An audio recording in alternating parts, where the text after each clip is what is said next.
이달부터 심야 시간 택시 호출료가 순차적으로 인상됩니다. 현재 플랫폼 업체에 따라 최대 4,000원에서 5,000원까지 오르는데요.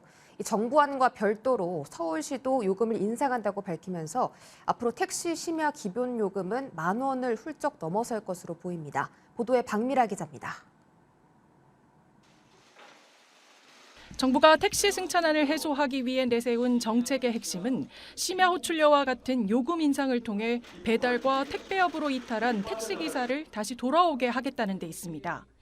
구체적으로 밤 10시에서 오전 3시 사이에 택시를 부를 때 더 비싼 요금을 지불하도록 하는 건데 이렇게 되면 호출료는 4,000원에서 최대 5,000원까지 인상됩니다.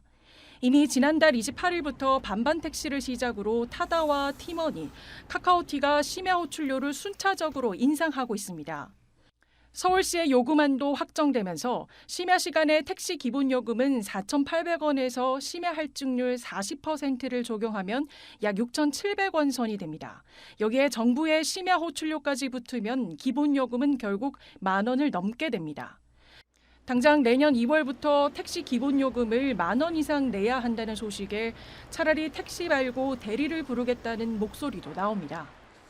비용 같은 경우도 대리랑 별로 차이가 없는 것 같아서 최근에는 대리를 이용하는 경우가 좀 많이 늘어나는 것 같습니다.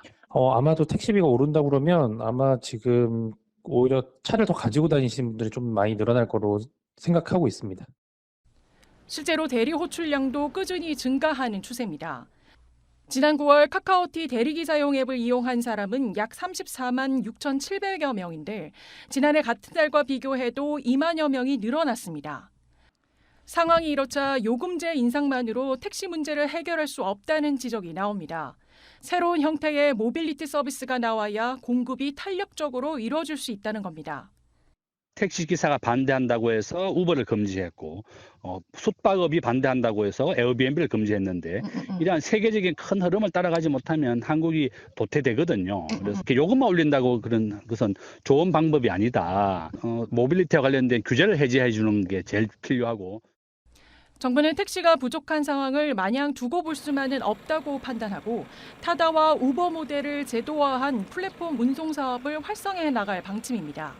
하지만 과거 택시업계의 강력한 반발에 부딪혀 자초된 적이 있었던 터라 사회적 합의 등 풀어야 할 숙제도 많습니다. 머니투데이 방송 박미라입니다.